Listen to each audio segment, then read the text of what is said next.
I'm Rick Smith, and this is Labor History in 2.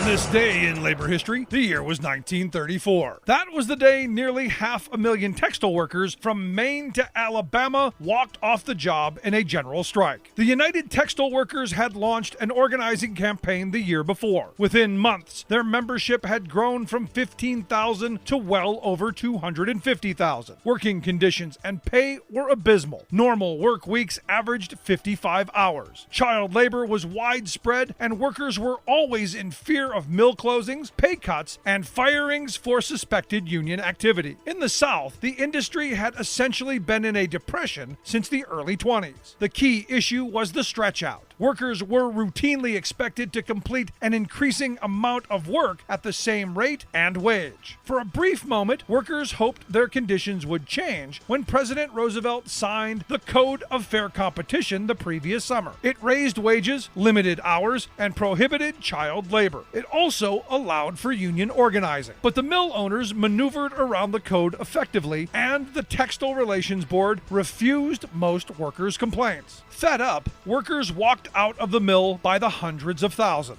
They used the flying squadron tactic employed by Minneapolis Teamsters earlier that year, traveling from town to town, from mill to mill, calling workers out on strike. Mill owners were shocked. Within days, strikers confronted thousands of police and scabs. More than 40,000 National Guardsmen were called out in 16 states. Over the course of the strike, 16 people would be killed and hundreds more injured. After 22 days, union leaders called off the strike when President Roosevelt promised a government survey of industry conditions. It was an outrage, a betrayal, and a defeat felt for decades. Like what you hear? Check out more at laborhistoryin2.com.